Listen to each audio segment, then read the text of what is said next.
Welcome to Let's Talk Midlife Crisis. I'm Ashley. And I'm Tracy. And today we have Rabbi Daniel Cohen, author of What Will They Say About You When You're Gone? Creating a Life of Legacy.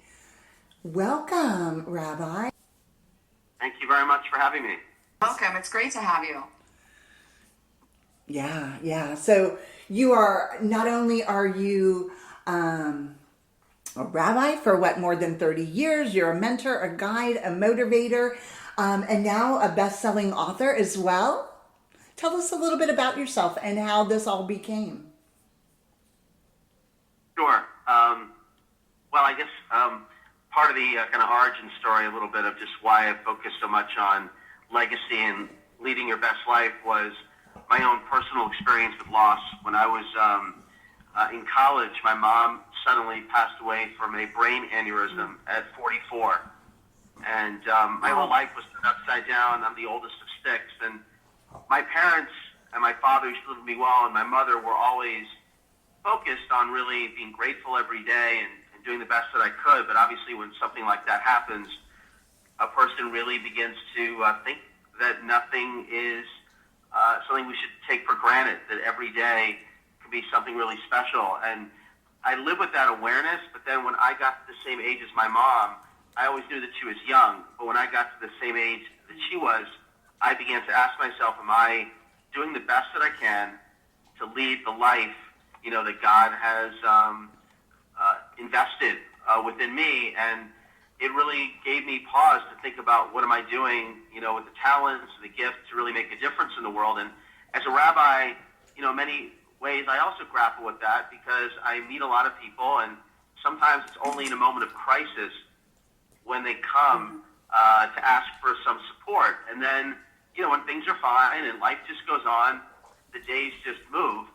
And I began to think more deeply, not only about how can I motivate myself to tap into a higher frequency of living, but how do I inspire other people to do that as well? So what happened was I went through hundreds of eulogies that I wrote trying to identify what is the essence of a good life. And what developed from it was, rather than just say, okay, here's what a good life is, I developed this idea, which is really reverse engineering your life. So I help people identify what is the best version of yourself, what is the kind of life you want to lead. And then in the book, I take people on a journey of 7 principles to reverse engineer our lives so we lead the lives now for how we want to be remembered. Wow. That's amazing. That is amazing. And this, our show obviously is, around midlife, and which for some people can be a crisis. And I think that this is a time in our lives when we really think about, and we really start to think about that. And especially for you, with your mom passing at that time in her life, you really look back and forward, what have I done? What do I want to do? I think that's great. A lot of reflection, right? I think at this time, at this stage in your life, I feel like there's a lot of, your mortality and, reflection on your life. So I think this is perfect. Yeah, look, there's no question, I'm sure you're familiar with the poem called The Dash by Linda Ellis. I don't know if you're familiar with it, but, basically she talks about that the most important thing in life is not the day you're born and the day you die, but the dash. What have you accomplished with your life? And she says, like, in the end of the poem, we never know when we're at dash mid-range. Like, what is the definition of midlife? For my mom, who died at 44, she never could have imagined in her wildest dreams or nightmares that at the age of 22, she's midlife. Right. And the reality is there's no definition for midlife. We just have to appreciate that there by the grace of God go I, and rather than just kind of allow one day to go into the next, I need to ask myself in the morning, like, not what do I want? I think that's a fundamental issue for many. We're living in a world where it's, what do I? Right. But imagine if you wake up in the morning, no matter how old you are, say, not what do I want, but what does God want of me today? Or what can I do to make this world better? And then at the end of the day, I said, what did I do today to make this world a better place? And if we ask those effectively, for sure our lives will be more meaningful. Oh, absolutely. And you definitely have, I think it changes you and your outlook on what, day-to-day life. 100%. It just makes, there's no question, like, when somebody is in a hospital and they're experiencing some sort of health issue, and then they get out, they're glad, wow, I can walk, I can talk, I can move.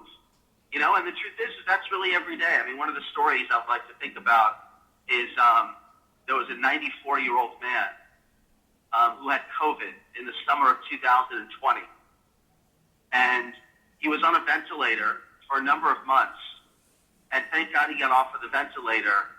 And when he was on his way out of the hospital, the doctor gave him the bill for a ventilator for one day. Everything was covered except for the bill for a ventilator for one day. And he started to cry. And the doctor said to him, "Are you crying because you can't pay the bill for the ventilator for one day?" He said, "I have all the money that I need." But he said, "I've been breathing God's air for free for 94 years.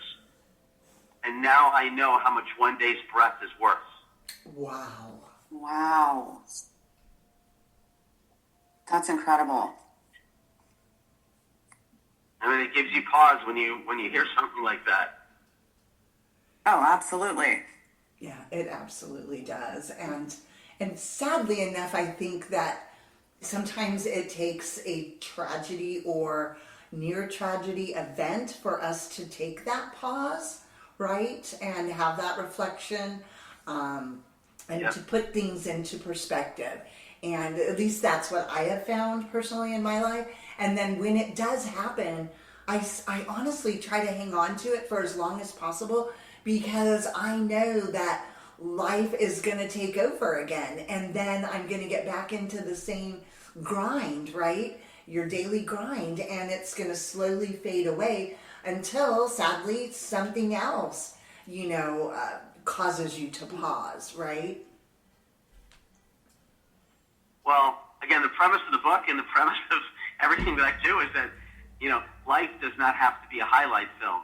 It's very sad when we live life only when we are motivated based on external pressure. But ideally, and that's where we develop strategies, we develop different tools to help spin to it. I'll give you one example. My son-in-law's aunt shared this story with me. When she was in her early 20s, she was getting a manicure, and the woman who was giving her the manicure said, "You have a bump on your hand. You should get it checked out."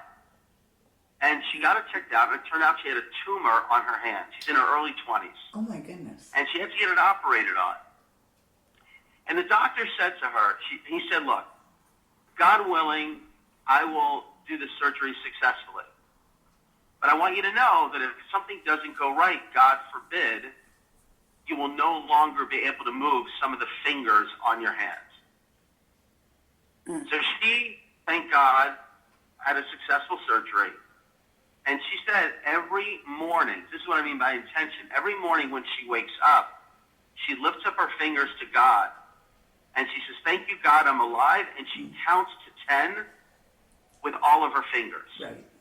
So she's developed a practice so that she doesn't forget about that moment. And she realizes if God gave me my fingers every day, maybe I should use those fingers to give. The mystics explain that every baby that comes into the world, everyone, you come as a baby with your hands clenched. When somebody dies, the natural response is our hands open up. And all of life is about learning how to move from having your hands closed.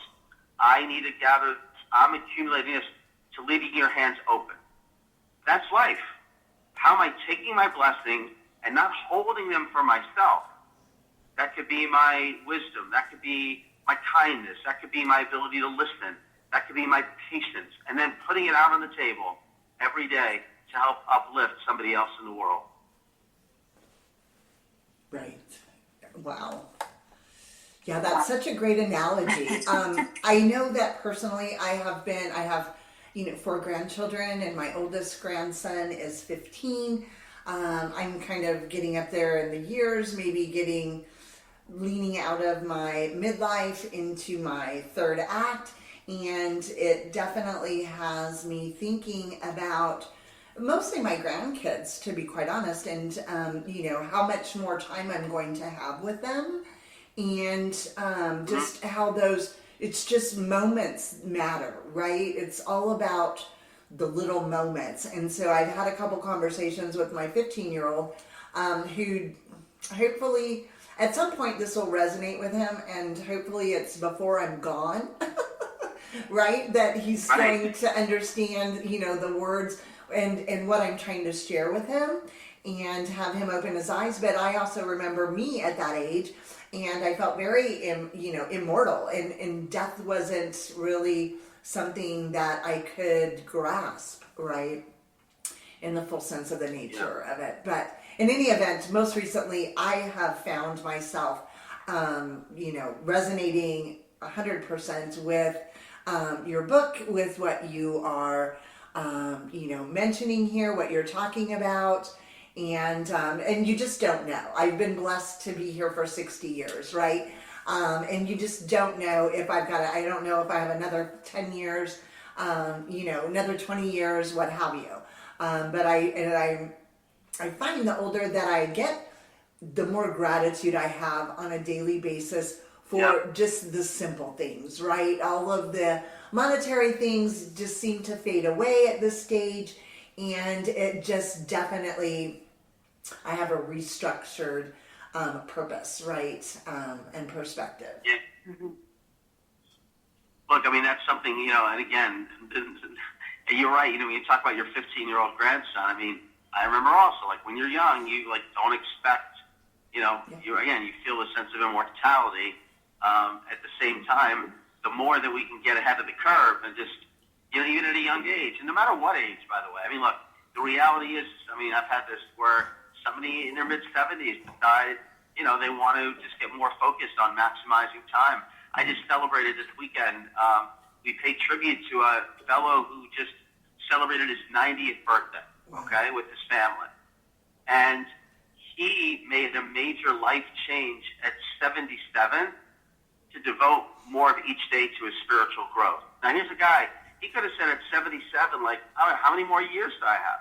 Right. But the reality is at 77, he said there's no such thing as retirement, I may retire from my job, but nobody retires for life. Like, we have the gift of waking up in the morning, opening up our eyes, that means God says there's something for you to accomplish today, to be my partner, to bring a little more light into the world that's different than anybody else in the universe. And it's amazing what this man has accomplished in the past 13 years of his life. And, I gave him a blessing that God willing will have many more years. So, we never know. It's never too late to kind of just be more intentional about how we can live a better life. Right. And I know... Yeah, and I think... Okay.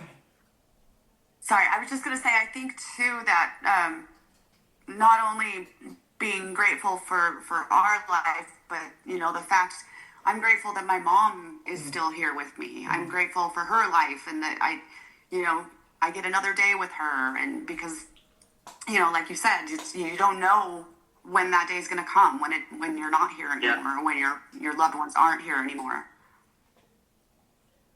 Yeah, I felt that recently. Actually, my mom, as I mentioned, died 35 years ago at least. But my father, he's now in his early 80s, and I definitely am more motivated. We have a beautiful relationship, but just really to talk to him more about deeper things. I recently saw something on Instagram where it was an older man was saying, if you have for somebody that you love, just talk to them more about important questions. And it gave examples. It said, ask your father or mother, ask somebody when was the time in your life that you felt most scared, and how did you overcome it? When was a moment when, you think about what ultimately do you want us to bring into our lives? It's the most important thing that was taught to you by your parents. Those are really important questions, and just taking some time for anybody listening to this, like just find somebody that you love and just have a conversation with them about, not in the sense like, oh my gosh, our days are limited, but, God only you live a long time, but have deeper conversations, and you'll both feel uplifted in the process and inspired by it. Yeah, I think, that having those conversations also helps you know that person more. I lost my mother-in-law unexpectedly to an aneurysm as well. She was in her 60s a couple years ago. And I you think back, like, how much did I really know her? How well did I really know her? And those are the conversations that help you get to know them more and have a stronger bond. Yep. No, 100%. So we're going to go ahead and put in our show notes where our listeners can find your book, What Will They Say About You When You're Gone, Creating a Life of Legacy. But the profound wisdom I feel that you bring to this is, and perhaps it's because, you are a rabbi, and you mentioned all of the eulogies that you went through in your process of researching for this book, and the exercises and the storytelling is amazing. Is there any one thing that you wanted to highlight or? I mean, I got a lot, but I'll tell you this. I mean, this is directly from one of the principles that I talk about is the power of creating memories. Like, I have the honor to sit with families right before a funeral, a day or two, and say, tell me about your mother and your father. I got 20, 30 minutes. Many times I know the people, but sometimes I don't. And it's really inspiring and sometimes haunting when a person talks about what they remember. Dr. Seuss, great philosopher, said, we never know the value of a moment until it becomes a memory. And I'll give you an example of that. I was preparing for a funeral for a woman probably in her 80s, and she had 2 daughters. And I said to them, do you want to speak at the funeral? Which is generally what I asked them to do. And the woman said to me, one of the women, like, I really don't have a lot that I want to say. I'm not sure if I want to speak.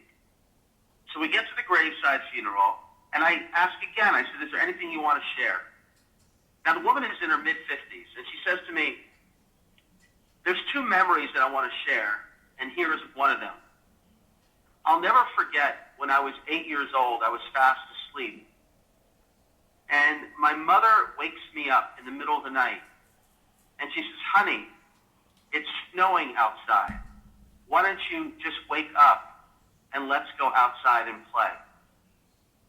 And here's a woman who had 50 years of memories with her mom.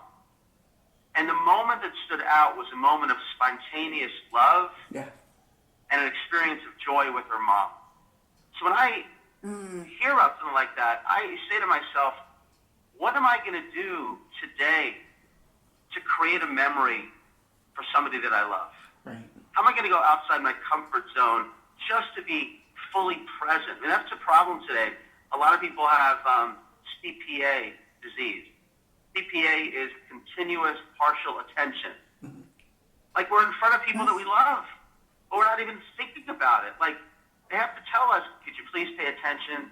Could you put your phone down? I mean, leave the phone outside the dining room. Yeah. Take a walk. Put the phone away. Be present. I mean, I was at another unveiling recently, and I said, tell me something about your mom. And this is like, again, kids that have 50 years with their mom or dad. And the person said, you know what I'll never forget?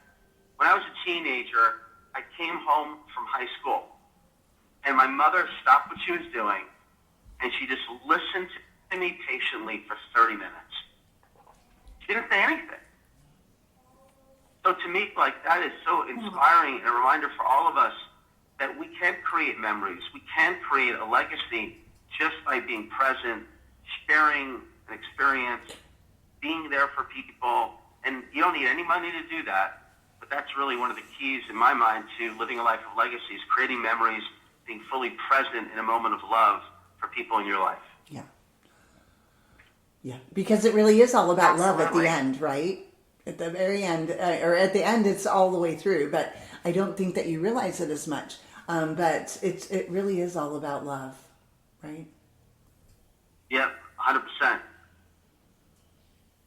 Wow, that's so amazing. And I can't imagine somebody in your position, with, as I mentioned before, with everything that you've seen, that you've heard, that you've experienced, provides the wisdom that you now have, is something quite different, clearly, than what I would have, right? Because although we all might have experienced death and birth and all of those things in your life, probably not to the level that you've experienced and you've seen. So I think this is just amazing. No, I mean, I consider it definitely, I mean, you know, I consider it not easy, like not everybody's cut out. I mean, people tell me they do certain things in life, you know, he's a doctor, he's a lawyer, he's a social, I mean, again, everybody is kind of has a unique, you know, skill set and gift set.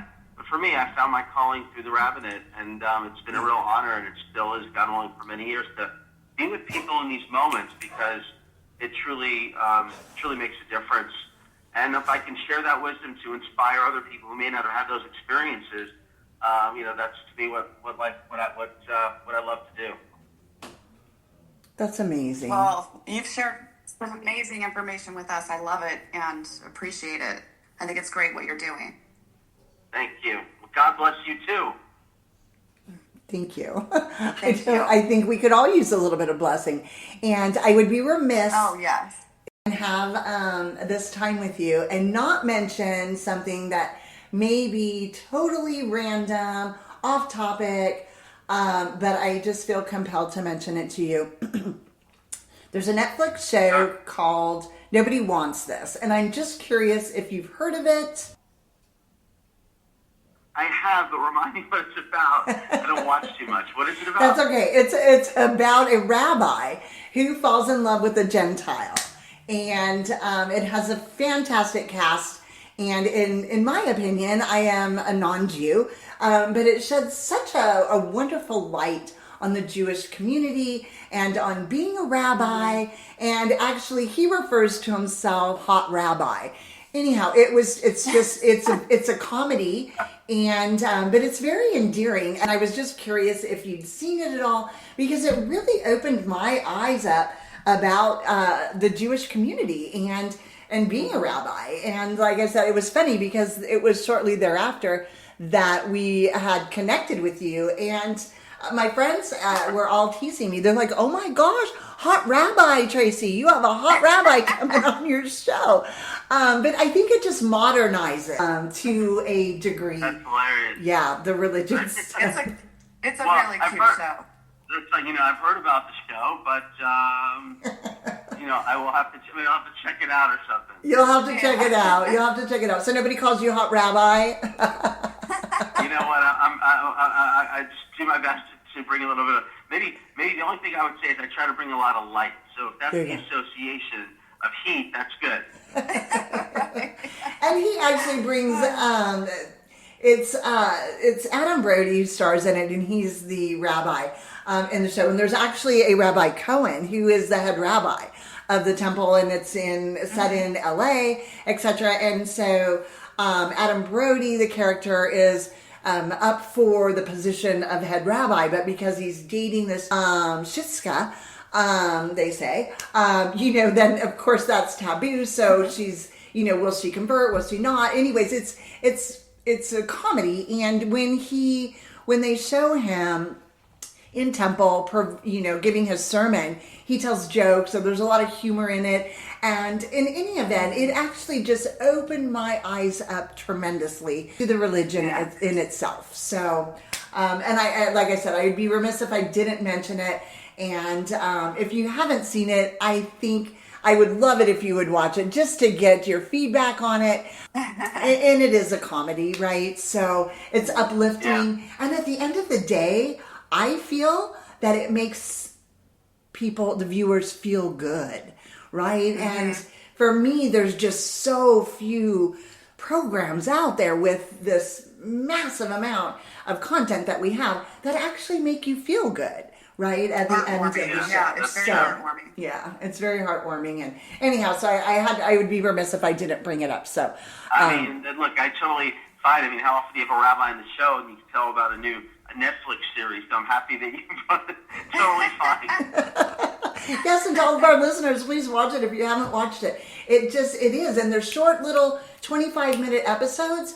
So it's, it's easy to breeze through the first season or each episode. And if you're not hooked by the second episode, then you might as well stop watching. I don't know what to tell you. But in any event, it catches you right out of the gate, but with its humor and just how open the religion is. Again, I thought I knew a lot about, Judaism, but in hindsight now, after watching that show, I really didn't know much, and I just thought I would mention that. Yeah.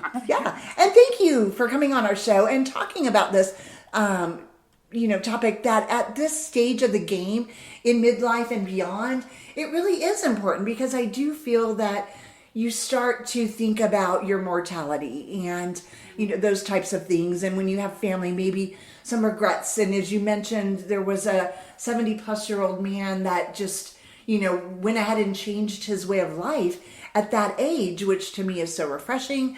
I guess it's never too late to be the best version of yourself, right? No, 100%. I'll leave you with one. There's like one strategy, many strategies. I'll leave you one thing. I call it the 3-minute strategy. All right? Mm-hmm. And everybody's got 3 minutes. Nobody doesn't have 3 minutes. So I tell, plug into your calendar 3 minutes. Usually in the morning is probably best. 1 minute should be a minute for prayer. Mm-hmm. Just asking God for support. For me, I use a verse in Isaiah chapter 40 that says, those who have faith in God, their strength will be renewed. They'll grow wings like eagles and run and not walk, knowing that I'm God's partner. Oh, the second minute is start a gratitude journal. Yes. Write down something that you're grateful for every day. And here's the key. We can't repeat ourselves. So what happens is my daughter taught me that, and I found out about it. She was up to almost 800 of them. Oh, wow. And she doesn't repeat herself. So if you don't repeat yourself, you train yourself to find new blessings in your life. Okay. And then every night before she goes to sleep, she reads 50 of them. So start a gratitude journal. 1 minute is a note of gratitude. Okay. And the last minute is make somebody's day. Mm-hmm. What I suggest is on a Sunday, write down people in your life that maybe just need a little bit of word of strength. Somebody who's sick, somebody maybe who did an act of kindness for you, maybe a teacher that you forgot about. And then every day, choose one of them, call them up, send them a text, send them an email. And you'll find that in those 3 minutes, you'll be uplifted, you'll make a difference in somebody's life, and you'll look back on that day and you realize that, you know what, as busy as I was today, I was grateful for the gift of today, and I touched somebody in my life. And that's the simple, sometimes very small way that can really make an eternal difference in all of our lives. I love it. That's beautiful. I love it. Thank you so much. I do. I love it. When my kids were growing up, and now with my grandchildren, I always implement a random act of kindness day, right? And especially I think more so when they're in school. It's like just, reach out to somebody. And it's been amazing hearing the feedback from them of what they did and how they touched others' lives. And as you mentioned, in just a moment, maybe a minute, how you can change somebody's, not only their day, but perhaps their life, right? So I love that. Thank you. You're welcome. My pleasure. And again, we will have links to your book in our show notes. It's been a wonderful pleasure, Rabbi Cohen, to have you on our show, to bring this very important topic to us and to become better every day and to perhaps learn by your wisdom that you're sharing with everyone. So, again. My pleasure. Thank you for the opportunity. Absolutely. Thank you so much. Well, that wraps it up for today. Thanks for joining us on Let's Talk Midlife Crisis. We hope you got some laughs, a little inspiration, and maybe a few new ideas.